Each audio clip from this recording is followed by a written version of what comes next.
सहनावतु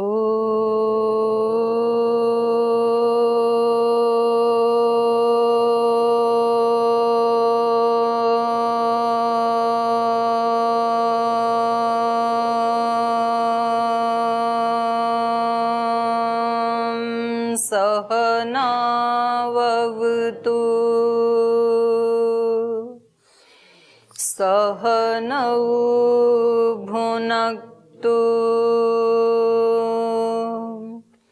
सह वीर्यं करवावहै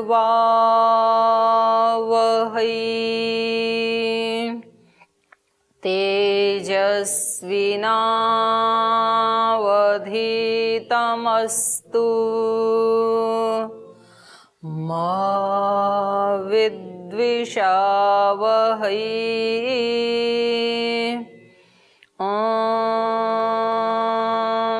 व्रतानां व्रतपते व्रतं चरिष्यामि तच्छकेयं तन्मे राध्यताम् इदमहमनृतात् सत्यमुपैमि। ॐ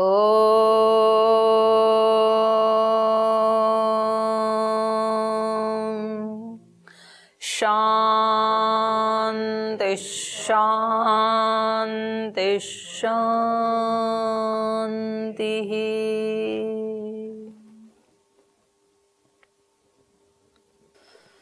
तो कल पढ़ा था जो प्रथम मंथन करते समय रत्न निकला वो हालाहल विष निकला, और जब वो पूरे जगत को देवताओं मनुष्यों और असुरों सहित जलाने लगा तो सभी देव घबरा करके महादेव के पास पहुंचे विष्णु सहित, और उन्होंने कहा कि आप तो शूलधर हैं, सभी दुखों को शूलों को धारण करने वाले हैं, सबके दुखों को हर लेने वाले हैं, तो आप ही इसको धारण करें,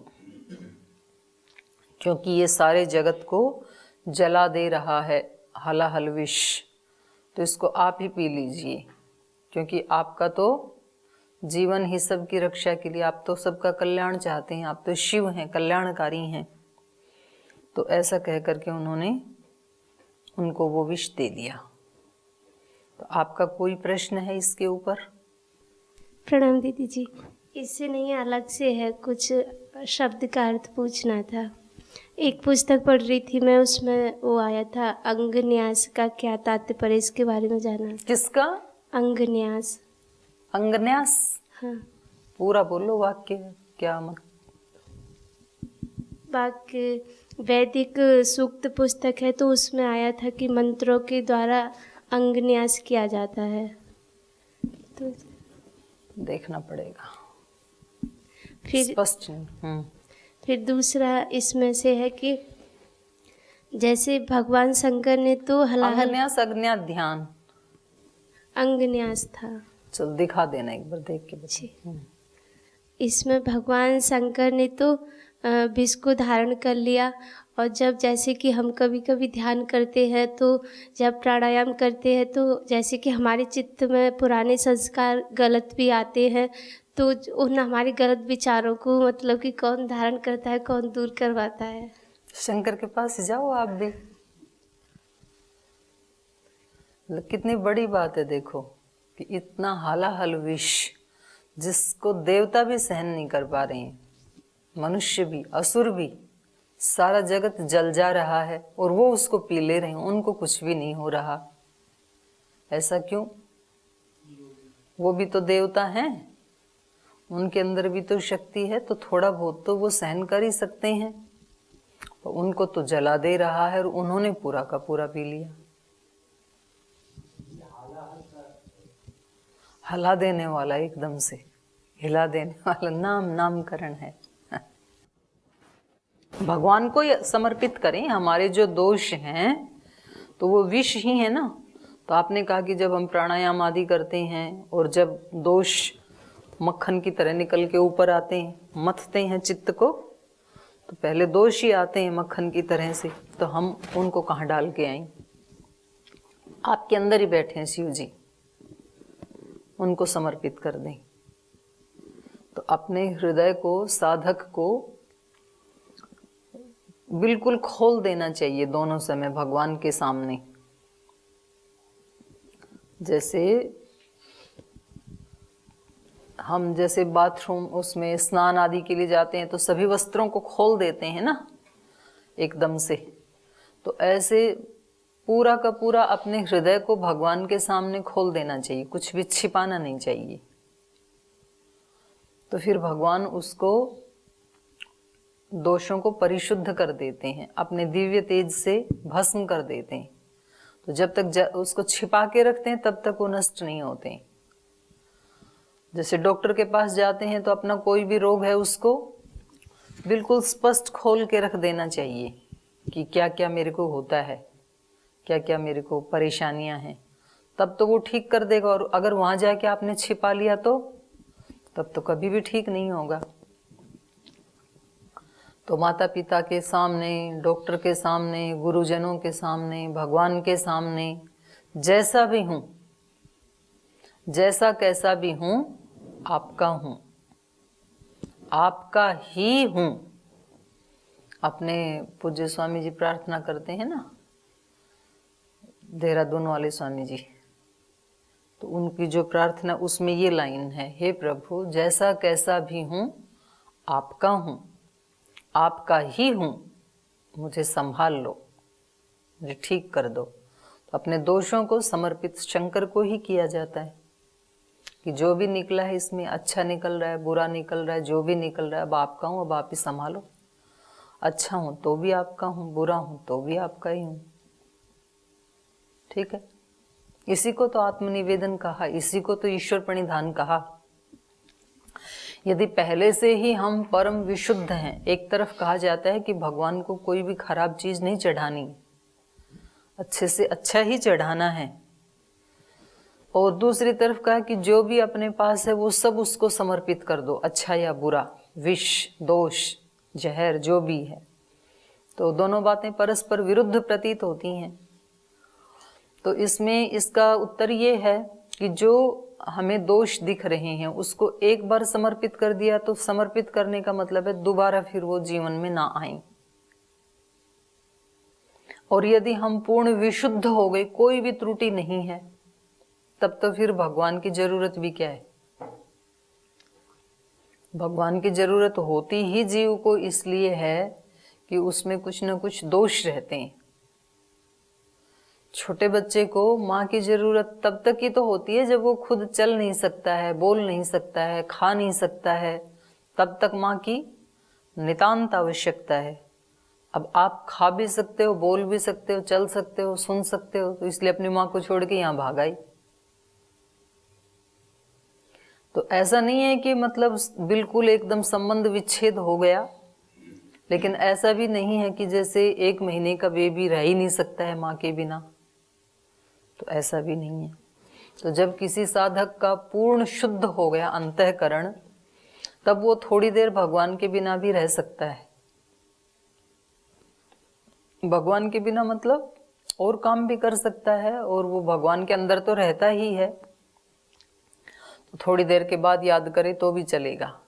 लेकिन अंतःकरण यदि दोष युक्त है तब तो निरंतर समर्पण चाहिए, जिसको अनन्य भक्ति कहा, एक क्षण भी उससे हटो नहीं। तो इसलिए श्रद्धेय स्वामी राम सुखदास जी महाराज का ये बिल्कुल पैट मंत्र है, हे नाथ हे नारायण मैं आपको कभी ना भूलूं। तो ऐसे अपने समर्पित करने चाहिए दोष भी, अपने वाला विष उन्हीं को सौंपो, शंकर को ही। जब देवता ही नहीं संभाल पाए तो आप कहाँ संभाल पाओगे। ठीक है, और कोई प्रश्न? जी। ओम दीदी जी जानना चाह रहे थे कि मौन व्रत करते हैं लोग, तो उसका परिणाम किस प्रकार का मिलता है उसको? गीता में बताया तो मौन को क्या बताया है, मन का तप। मन के 3 प्रकार के तप बताए ना, सात्विक, राजसिक, तामसिक। तो मौनम, वहां पर मौन आया है, तो मौन का मतलब है वाणी का मौन नहीं, मन का मौन। ये है मन का तप। गीता के 17वें अध्याय में आई है ना, तो वहां देखना। और दूसरा प्रश्न कि दीदी जी, मातृ ऋण से कैसे उऋण हो ही जा सकती है? नहीं हो सकते तो क्यों होना चाहते हो? ऋणी रहो, सेवा करते रहो मातृशक्ति की। हाँ, तो उससे ऋण हो सकते नहीं हो। तो जो कर ही नहीं सकते हो तो उसको करने का दुस्साहस क्यों करते हो? तो ऋणी होकर के रहो। तो ऋणी कैसे रहता है? हमेशा विनम्र भाव में रहता है कि भाई मैं इसका ऋणी हूं। तो भगवान का, माता पिता का, उनका तो ऋणी ही रहना चाहिए। और पीछे दे दो। ओम दीदी। दीदी प्रश्न ये है कि जो विष है वो कैसा था? क्या विष? विष कैसा था मतलब? विष विष जैसा ही था। नहीं, एक तो पदार्थ के रूप में था या आलोचनात्मक रूप में? जैसे ये हमारे पुराणों वगैरह में लिखा हुआ है कि विष, जो समुद्र मंथन हुआ था उसमें से विष निकला था, तो वो वाला विष था ये, या जैसे हम सोचते हैं कि आलोचना होती है या कोई कष्ट आलोचना होता है, कष्ट होता है किसी को या किसी की बुराई की जाती है, वो वाला विष उन्होंने ग्रहण किया था। कौन सा विष ग्रहण किया था उन्होंने? कोई भी विष हो सकता है। विष तो विष ही होता है। तो सबका विष अलग अलग है ना। अभी तो उन्होंने वही तो प्रश्न पूछा साध्वी जी ने कि जब हम अपने अंदर का मंथन करते हैं तो अलग अलग प्रकार के विष निकलते हैं। जैसे हमने डाले थे अपने अंदर, हम स्वरूप से तो विशुद्ध हैं, लेकिन किसी ने अपने अंतःकरण में कामनाओं का विष डाल रखा है। किसी ने क्रोध का, किसी ने लोभ का, किसी ने मोह का। अलग अलग सबकी वीकनेस है। इंद्रियों की वीकनेस है, विचार की है, बुद्धि की है, भावों की है, प्राण की है। तो जो भी डाला है वो सारा विष है, तो निकलेगा। ओम दीदी, ब्रह्म शक्ति और आत्म शक्ति में क्या अंतर है दीदी? ब्रह्म शक्ति ज्यादा बड़ी है और आत्म शक्ति बहुत छोटी है। ब्रह्म शक्ति कैसे बढ़ाया जाए? हैं? ब्रह्म शक्ति कैसे बढ़ाया जाए? ब्रह्म शक्ति तो परमात्मा की शक्ति को कहा जाता है। ब्रह्म शक्ति, उसमें ना घटाया जा सकता है ना बढ़ाया जा सकता है। वो एक रस ही रहता है सदा। तो आत्म शक्ति को कैसे बढ़ाया जाए? आत्मशक्ति को योगाभ्यास से बढ़ाया जाता है। उसके लिए कितने घंटे का योगाभ्यास करना पड़ेगा? 24 घंटे का। एक पल भी योग से रहित ना हो। सब काम योगस्थ कुरु कर्माणि संगम त्यक्त्वा धनंजय। उस शक्ति को बढ़ाने के लिए 24 घंटे योग में स्थित रहना पड़ेगा। नींद भी योग युक्त, जागरण भी योग युक्त, हर कर्म भी योग युक्त। ठीक है, हो गया सबका? चलो आगे। इत्युक्त्वा च सुरश्रेष्ठस्तत्रैवन्तरधीयत देवतानां भयं दृष्ट्वा श्रुत्वा वाक्यं च शार्ङ्गणः हलाहलं विषं घोरं सञ्जग्राहामृतोपमं देवान् विसृज्य देवेशो जगाम भगवान् हरः ततो देवासुराः सर्वे ममन्थो रघुनन्दन प्रविवेशाथ पातालं मन्थान पर्वतोत्तमः ततो देवास गन्धर्वास्तुष्टुवोर्मधुसूदनं त्वं गतिः सर्वभूतानां विशेषेण दिवौकसां पालयास्मान् महाबाहो गिरिम् उद्धर्तुमर्हसि इति श्रुत्वा हृषीकेशः कामठं रूपमास्थितः पर्वतं पृष्ठतः कृत्वा शिष्ये तत्रो दधौ हरिः पर्वताग्रं तु लौकात्मा हस्तेन क्रम्य देवानां मध्यतः स्थित्वा ममन्थ पुरुषोत्तमः अथ वर्षसहस्रेण आयुर्वेदमयः पुमान् उत्तिष्ठत्सु धर्मात्मा सदण्डः स कमण्डलुः पूर्वं धन्वन्तरेर्नाम अप्सराश्च सुवर्चसः। सुरश्रेष्ठः इति उक्त्वा तत्रैव अंतर्धीयत। तो पहले वाले श्लोक में बताया था कि आप सुरों में अग्रणी हैं, देवों में प्रथम पूज्य हैं। तो इस मंथन से जो पहला रत्न निकला है वो हम आपके चरणों में समर्पित करते हैं। इसलिए गृहाण इह स्थित्वा, आप इसको यहाँ स्थित होकर के खड़े खड़े ही आप इस विष को ग्रहण कर लीजिए।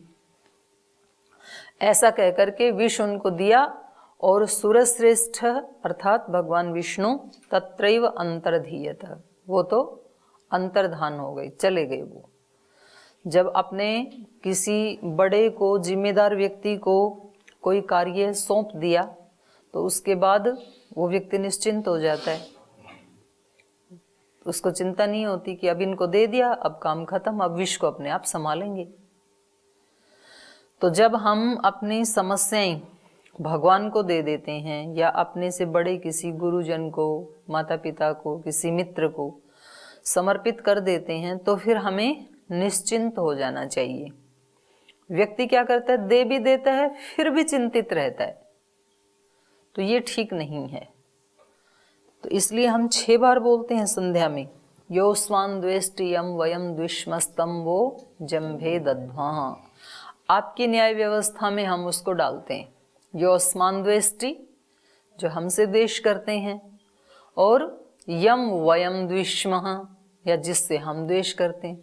जो हम सब से द्वेष करते हैं या हम सब जिससे द्वेष करते हैं, उस सब को हम भवतः जम्भे दद्मः, आपकी दाढ़ में, जबड़े में, जंभ कहते हैं जबड़ा, दाढ़, उसमें हम दे रहे हैं। तो आप अपनी न्याय व्यवस्था के अनुसार उनको उचित दंड दीजिए। हम कानून को अपने हाथ में नहीं लेंगे। कोई व्यक्ति हमारे साथ गलत कर रहा है तो उसको आपको दंड नहीं देना है।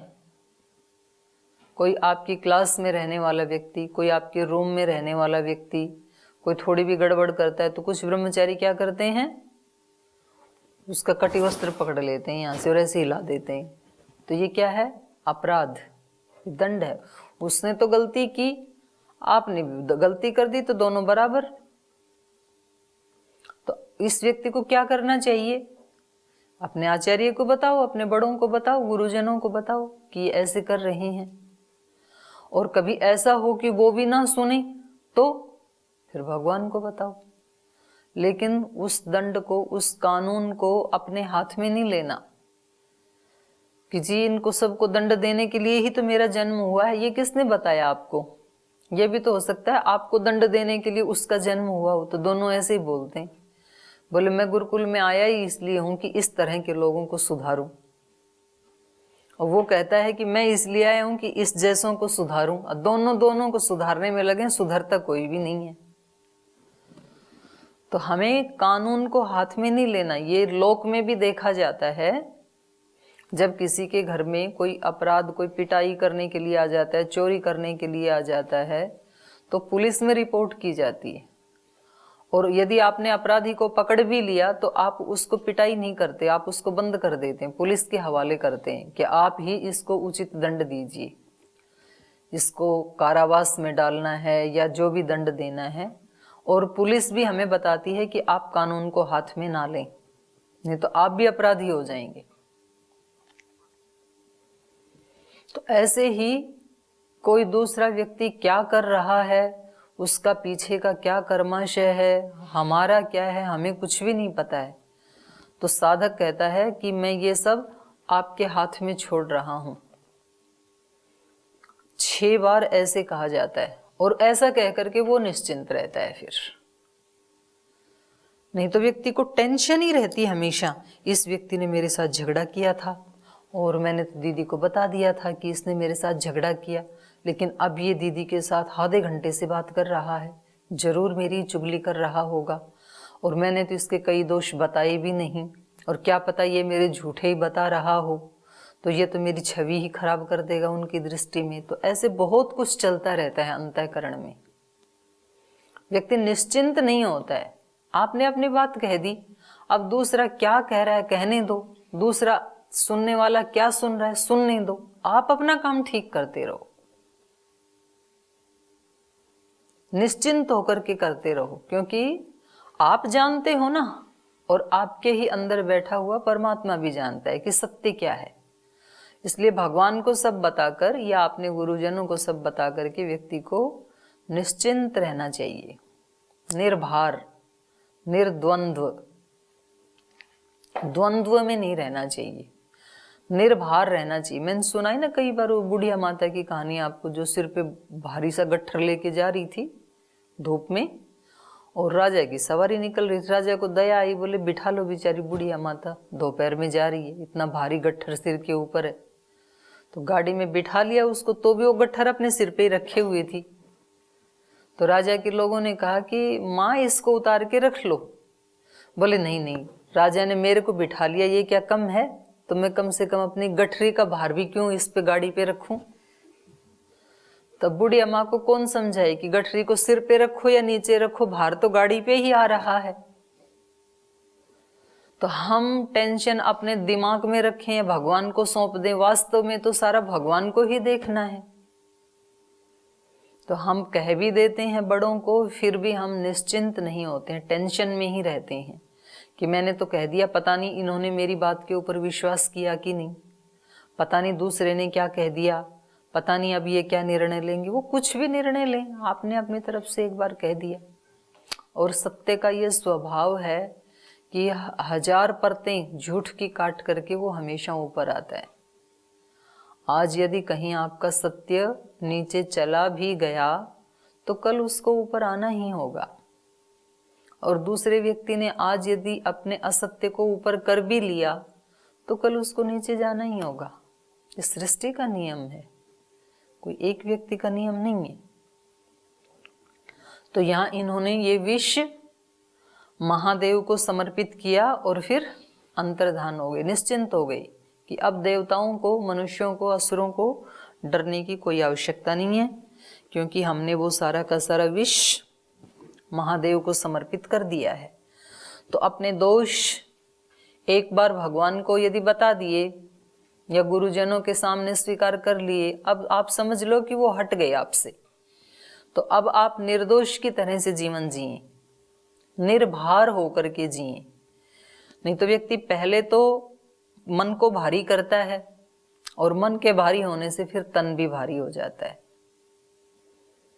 तो श्रद्धेय स्वामी जी महाराज हमें रोज बताते हैं, तन को भी हल्का रखो, मन को भी हल्का रखो, मन को भी भारी मत रखो। जैसे भारी शरीर में अनेक रोग पैदा हो जाते हैं ना, मोटापा अपने आप में ही सब रोगों की जड़ है। बीपी भी होगा, शुगर भी होगा, लीवर भी फैटी होगा, और घुटनों में भी दर्द आएगा, कमर में भी आएगा, बहुत सारे रोग आएंगे। मोटापा अपने आप में ही सबसे बड़ा रोग है। तो शरीर को भार रहित करने से सारे रोग नष्ट हो जाते हैं। ऐसे ही मन को भी निर्भर रखने से, ईश्वर के ऊपर विश्वास रखो ना और निर्भर रहो, तो फिर मन के सारे रोग नष्ट हो जाते हैं। मन के रोग क्या हैं? मन के रोग हैं इरिटेशन, हताशा, निराशा, लोभ, क्रोध, मोह, अहंकार, ये सारे मन के ही रोग हैं। तो अपने मन को जैसे ही भगवान के चरणों में समर्पित किया, अपने दोषों सहित जैसा भी व्यक्तित्व है, और फिर निर्भर हो गई, निर्द्वंद्व हो गई। तो यहाँ इत्युक्त्वा च सुरश्रेष्ठ तत्रैव अंतर्धीयत देवतानां भयं दृष्ट्वा श्रुत्वा वाक्यं च शारंगिणः। और करें देवताओं का भय देख करके और शारंगिणः, विष्णु की पूर्वोक्त बात को सुन करके। कौन सी बात को सुन करके?